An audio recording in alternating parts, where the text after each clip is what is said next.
I found. All I did was just one little thing. Samuel's like, what? And again, if we're not careful, we'll say, look, God, I did 9 out of 10. I did most of it. But what we're going to learn is that God just doesn't look at the actions. He looks at the heart. He looks at the heart.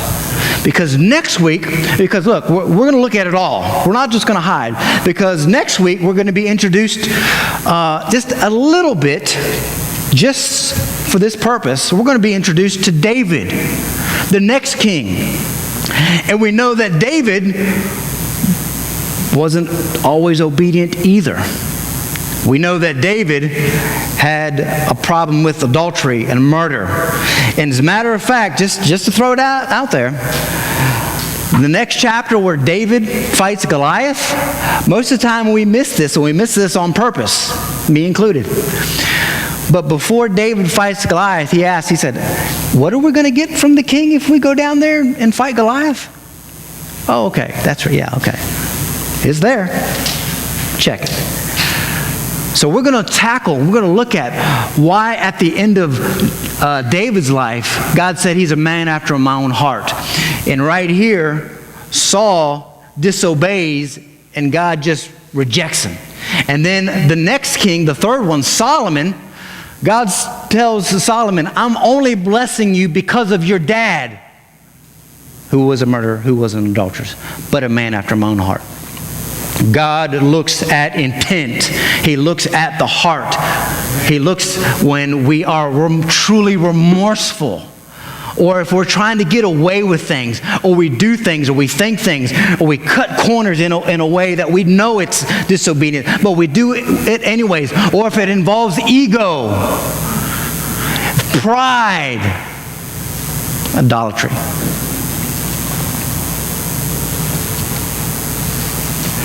So Samuel is angry at this turn in God's attitudes towards Saul, and he cries out to God all night. See, Samuel doesn't really know everything yet.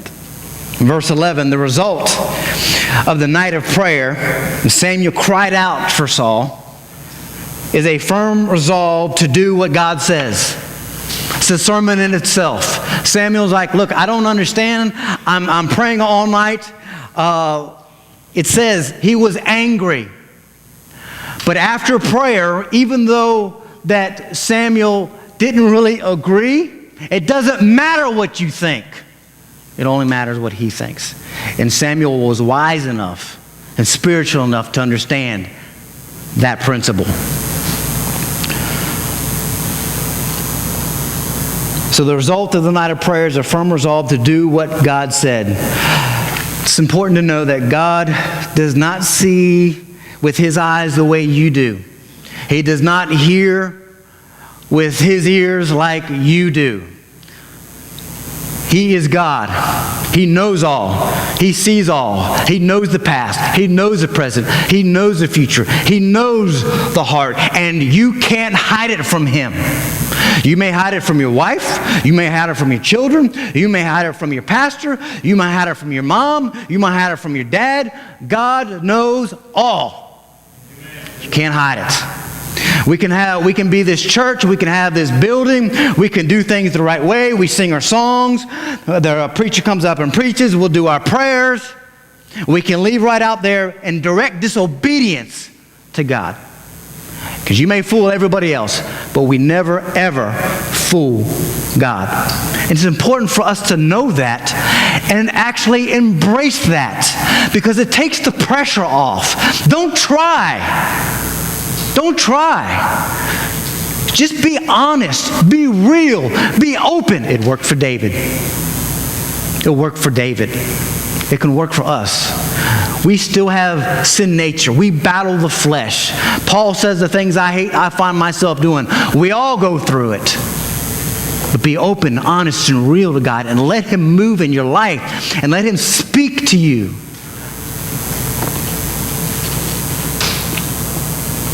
Let him change you. So Samuel rises early in the morning. And he finds out that Saul, get this now Samuel didn't know this, okay? So slowly the pieces are going to be coming together for Samuel. He rises early in the morning and finds out that Saul has gone to Carmel.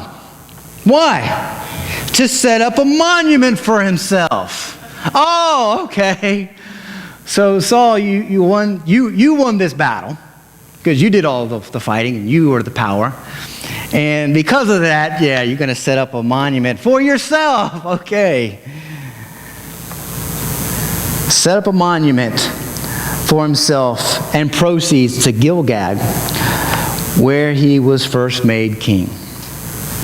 So next thing we're going to look at is Samuel's confrontation with Saul.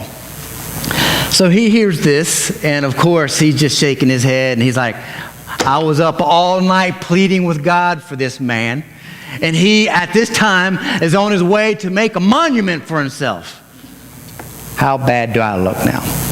So Samuel goes to meet Saul in verse 13 and 14. Saul says this, when Samuel reached him, Saul said, the Lord bless you. Everything's great, right? Just had this great victory. By now he's probably looking at that monument. Yeah, it looks good. I have carried out the Lord's instructions. Sure, he should feel good. You know, the thing of it is he really believes it. He really believes it. Right?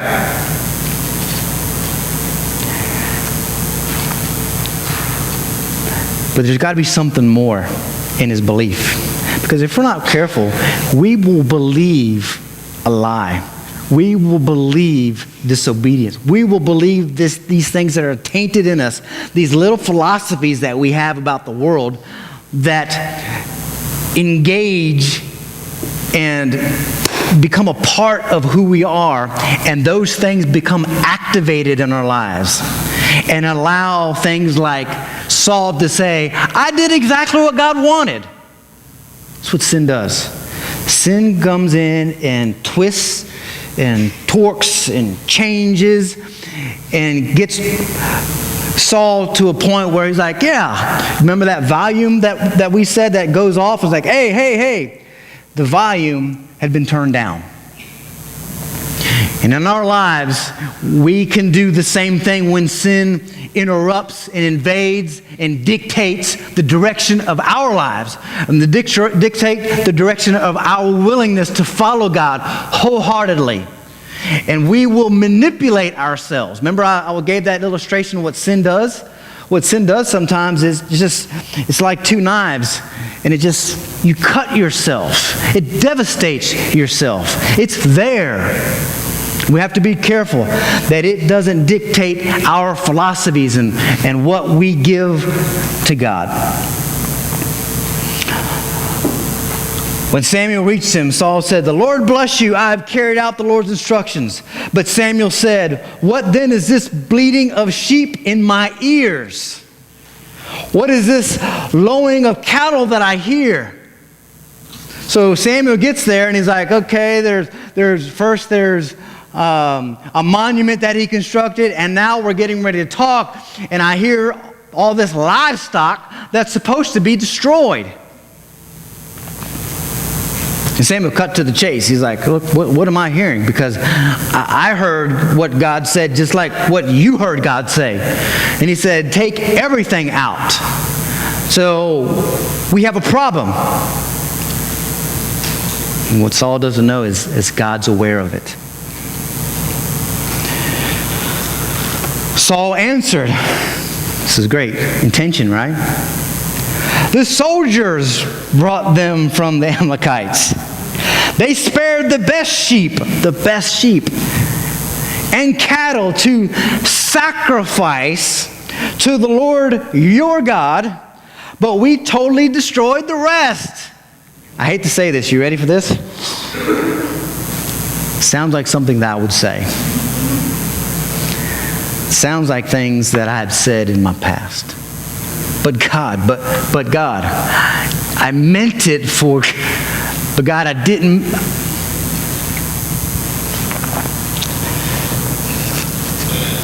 Samuel in verse 16 through 23. Get this now. I'm going to read it nice and slow for me because I'm a slow reader anyways, but we're going to hang our hat here for a little while, for the next 2 weeks. Enough, Samuel said to Saul. Let me tell you what the Lord said to me last night. Basically saying, we had a conversation. He is aware of this. Samuel said, although you were once, he's going deep now into his past. He's unpacking a little bit when he's talking about this, unpacking of what's going on inside of his heart and his life and where he is and where he was and what he battles. Samuel said, although you were once small in your own eyes, did you not become the head of the tribe of Israel? The Lord anointed you king over Israel. And he sent you on a mission, saying, go and completely destroy those wicked people, the Amalekites. Wage war against them until you have wiped them out. Why did you not obey the Lord?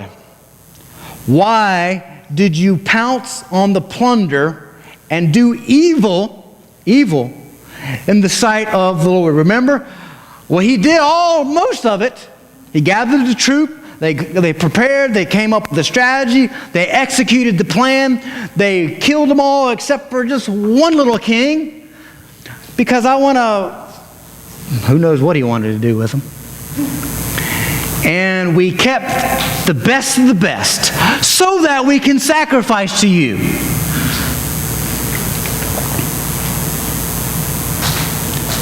And he says, why do you not obey the Lord? He didn't even categorize. He didn't say, well, I know you did this good and I know you did that good. He didn't cut it all up. He just said, why did you not obey the Lord?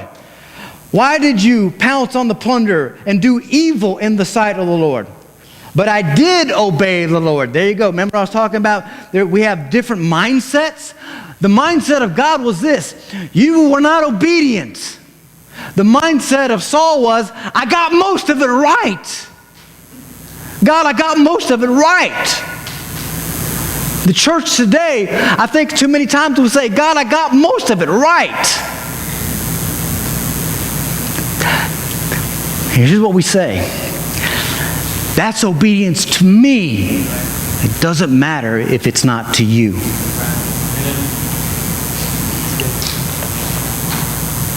But I did obey the Lord, Saul said. I went on the mission the Lord assigned me. I completely destroyed the Amalekites and brought back the king. And the soldiers took the sheep and cattle from the plunder, the best of what was to be devoted to God, in order to sacrifice them to the Lord, your God, at Gilgal. But Samuel replied, okay, you ready? This is it. This is it. This is some deep stuff here, okay? Some deep stuff. God is taking us on a journey, church. I just want to let you know that. God is taking us on a spiritual journey. He's growing us. And that's exciting. That we're not just meeting here, arbitrary sermons, arbitrary teachings. That God is growing us as a church. And He's growing us on purpose for a church, for a purpose.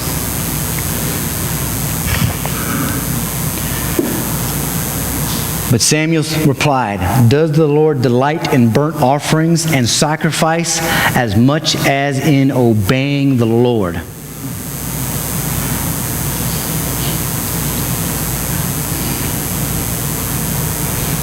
To obey is better than sacrifice. And to heed, it is better than the fat of a ram. For rebellion, it's what this is talking about now. We just moved away from, well, he's just disobedience. For rebellion is like the sin of divination, which we're going to get into that next week. And arrogance, like the evil of idolatry. You want to know why God is the way He is and why He's repenting from Him? where we look at it as, well, 9 out of 10, 90%, not that big of a deal. From our perspective, it's not that big of a deal. From God's perspective, it is rebellion. It is idolatry in the form of witchcraft.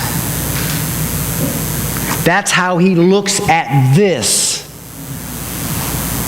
Because you have rejected the word of the Lord, I have rejected you as king. Nothing Saul says will work now. No matter what he says, no matter what excuse happens. But again, didn't Saul obey enough for God? 9 out of 10 good enough? Is almost okay? Most of it should be fine with God.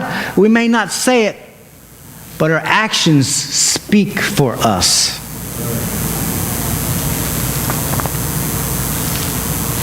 And doesn't he call that obedience?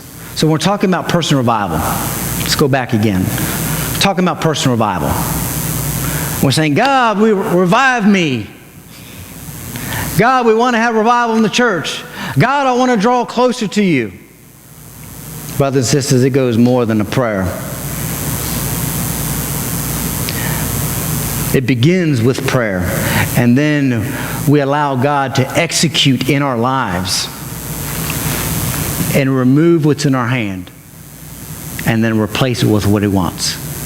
But again, you can't put something there unless it's empty, unless it's removed. Revival is surrendering to him and open up our lives and allowing God to execute his plan, his strategy in our lives.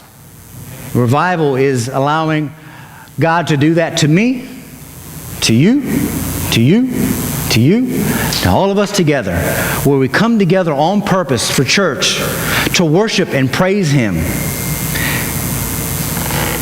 and to allow him to invade our lives. Nothing Saul says will work. Most of it, 9 out of 10, almost, is not what God expects. Now, the first question is this. Why is God so displeased with disobedience? Or positively, the flip side of it, why does God take so much pleasure and delight in obedience? Both questions will be answered in the next 2 weeks, because the verses I just talked about talk about disobedience and it talks about obedience. It talks about them together. Why does God hate disobedience? I see at least 5 reasons in this story why God hates disobedience and takes pleasure in obedience. Today, we're going to talk about 3, maybe 2. Just depends on time. I'm going to mention them in order from least to most serious. It seems, at least to me. Number 1, disobedience shows misplaced fear. Misplaced fear. In 24, he once he starts backpedaling and all this comes, he just starts saying of the wise.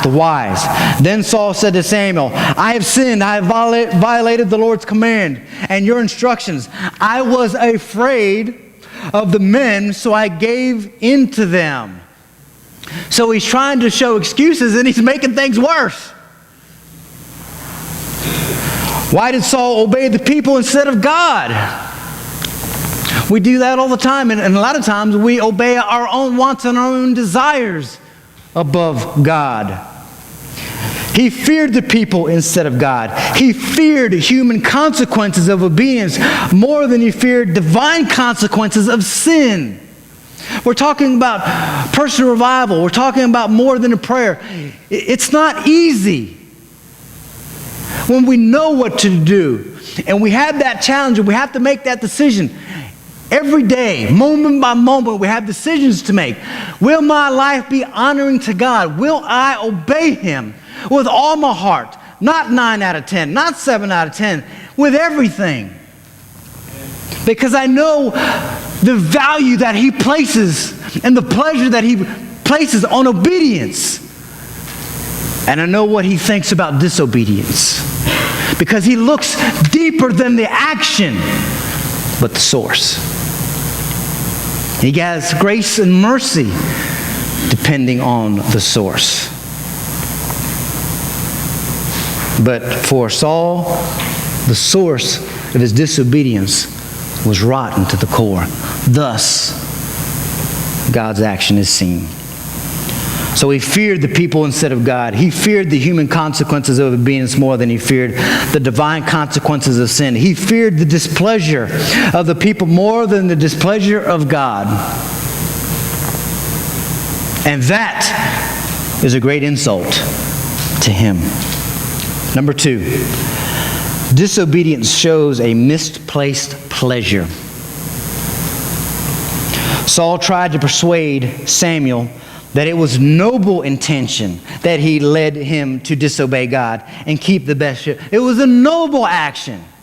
Disobedience shows a misplaced pleasure. In verse 21 it says this: the soldiers took sheep and cattle from the plunder and the best of what was devoted to God in order to sacrifice them to God at Gilgal. In verse 22, but Samuel replied, does the Lord delight in burnt offerings and sacrifices as much as in obeying the Lord? To obey is better than sacrifice, and to heed is better than the fat of the ram. Now, we have to slow down here. And this section and the next verse is why I could not just jam it all in there and say, well, we usually go about 40. I want to go like 50 minutes. No, it's not an extra 10 minutes. This is some deep stuff. It's important stuff. These are some of the things where we get a good, great glimpse of what God thinks and what he values. And when those things happen, you stop and you take notice. You note them in your life. And you allow these things to change your perspective. Allow them to change your philosophy. And move away from the world. Move into the Word. And make them a part of your life. Not just say, that was great, preacher. And it's just like rain that drips and dries. And it does not penetrate into the heart, into the lives. So sacrifice. If you say, okay, obedience is better than sacrifice. What is sacrifice? We don't do the burnt offerings anymore. Sacrifice is anything we offer God. That's what a sacrifice is. Anything that we offer God. It can be your time. It can be your tithe. It can be your worship. It's your service. It can be patience. When this brother or sister just, and you're like, nope, I'm going to honor God with my patience. It can be forgiveness. I'm going to honor God. And I'm going to listen to the scriptures. And I'm going to be obedient. And I'm going to forgive. Even if it hurts me, I'm going to hurt with dignity. I'm going to be kind when no one kind. These are offerings to you, God. A beautiful aroma. It is our worship. The question is, here's the question. You ready for this? In our sacrifices, are we totally obedient to God in our sacrifices? So many times we judge our lives and our spirituality by the sacrifices that we give to God. But are we just kind of taking note, hearing, and then kind of doing it in our own way? Are we doing 9 out of 10? Or are we just serving God and not even getting any instructions from Him? I'm going to give you an example. You know, I've had you all pray. We're praying about adopting a teenager. And remember how I say, God, if you want us to have 1, 2, 3, you know where I got that from? This.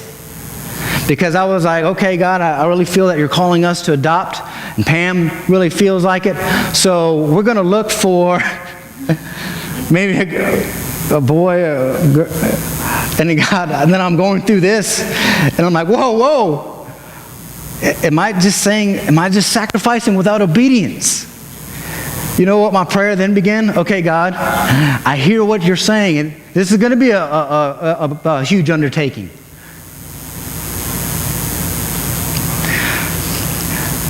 But I don't want to get just some of it right. So God, I want to be obedient in my sacrifice. So God, if you want me to have 1, 2, remember I said I'm not going to break up a family. 2, what happens if there's 4? My mind will say, don't do it. You can't do it. You got this and this and this. But I'm telling you, I heard from God. I cannot back up. I can only move forward and as an obedient child.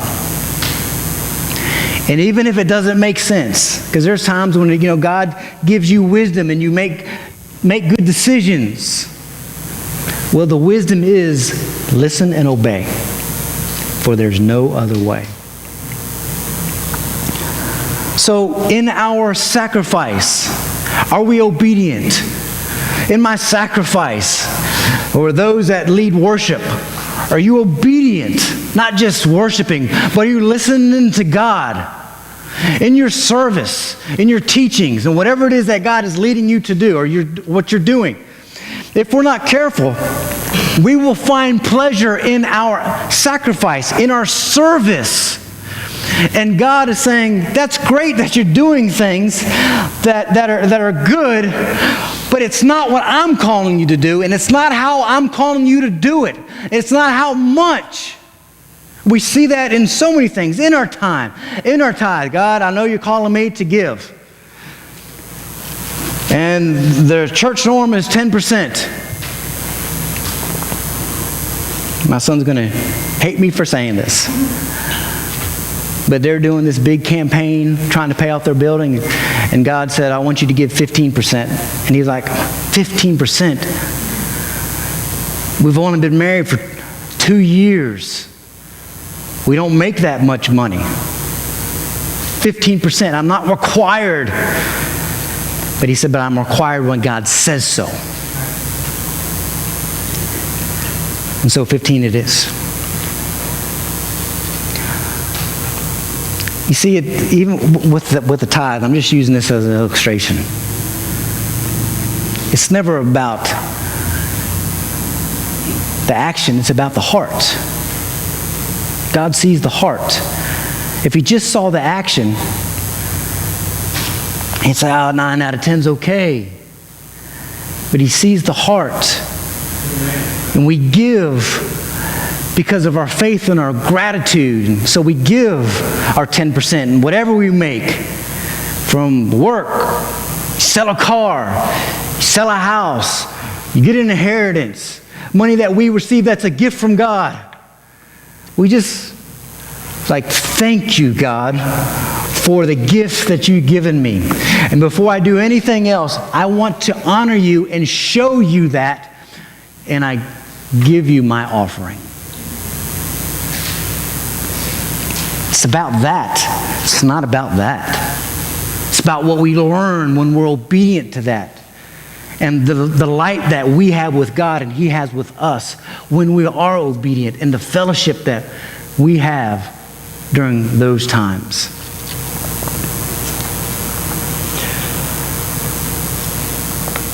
Obedience over sacrifice. I believe with all my heart, because I'm just looking at me, this is something that we've got to get a hold of. Not just me or our church, but the church. Because we like to judge ourselves by actions. We like to do math. Well, I'm good. Whew, I'm good, okay. Well, if that was the case, 90% is a passing grade for Saul. And according to the scriptures, he failed. You know, the Pharisees had this same issue. They were not obedient. They were idolaters. Remember when Jesus asked, what is the greatest of all commandments? Matthew 23, 34 through 40 says this, hearing that Jesus had silenced the Sadducees, the Pharisees got together.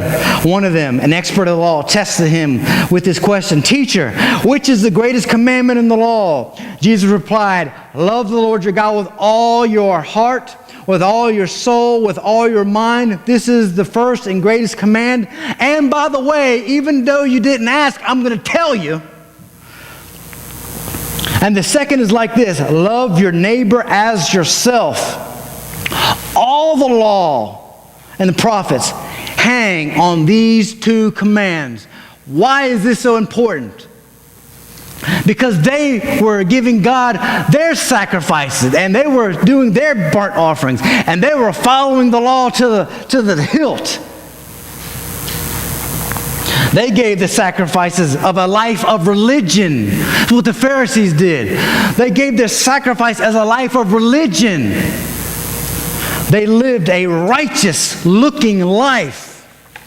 They were obedient to the letter of the law, but they missed the spirit of the law. And that's why Jesus said, look, the greatest is to love me with everything and love your neighbor as yourself. They weren't loving their neighbor. And they weren't loving God because they were loving their righteousness. How righteous they are. That's not love, that's idolatry. To the moving of God in their lives, there was no personal revival for the Pharisees. In their relationship with God, they were dead and whitewashed. Matthew 23, 27 through 28. "Woe to you, teachers of the law and Pharisees, you hypocrites! You are like whitewashed tombs, which look beautiful on the outside, but on the inside are full of dead man's bones, and everything is unclean. And the same way, on the outside, you appear to people as righteous, but inside, you are full of hypocrisy and wickedness." It's the same thought in mind with Saul. And if we're not careful, we can be going through the same things, going through the same rituals, being religious with no relationship with Jesus, or being religious and a relationship is just waning. And what we need is revival. But the problem is, we don't think we need revival because we're looking at our religion. We're not looking at a relationship. So how are we ever going to have revival if we don't think we need personal revival? And we don't think we need personal revival because we really don't know what God thinks and what He values. Because we have skewed it with our own understanding. God help us. And He wants to. You know, oh, that preacher, man, he's stomping my toes. This ain't stomping on toes. This is God speaking to His church. It's all in how you look at things. This is called joy. This is called joy. Thank you, God. You're growing us. We're not on the island where you're just like, let me focus on this church. Thank you, God, that you are growing us, that we're meeting here on purpose, that we're opening ourselves up, and that you're learning us, and we're changing. Why? Change people, change the world. That's what He wants from His church, one person at a time. But you can't do that until God has invaded and we're hearing in His instructions, and it's 10 out of 10. And when we mess up, and you will, there's true remorse because God is all over in you. And we're like David. It's going to happen like, oh, God, I can't believe I did that. Forgive me, God. I will. I love you. Get back up. Firm embrace. And go back to work. It's what we saw in the life of Peter. Peter, feed my sheep. As for Saul, he assumed that 90% of obedience is obedience to God. God will tolerate us serving and sacrificing to Him. God as we desire, right? No. He will not tolerate. This, of course, is a great insult to God, and therefore very displeasing in His sight. And 3 that I'm not going to discuss today. It's going to whet your appetite because of time. I don't want to rush it. Disobedience shows misplaced praise. Misplaced praise. So next Sunday, we're going to finish. We're going to look at 3, 4, and 5. And again, the goal is that we understand the true Christian life and not make it up as we go, because we know all these stories and we know these principles, but they're not connected, or they're connected to our own, couple of our own philosophies of life. Because when the two meet, it's not pure, it's tainted. So what we want to do is continue to learn and grow, and to learn the power of obedience, the power of disobedience, the pleasure that God gets from obedience, and to understand that sacrifice, though it's a good thing, loses every time to obedience. So when we're sacrificing for the Lord, in our perspective, in our DNA, in our philosophy, in our minds, in our prayers, let us as a church be to a point where we don't ask, we just do. God, how will you want me to give you my sacrifice? God, lead me, help me. And when we fail, run to His grace and His mercy and His arms. So, here's how I want us to close.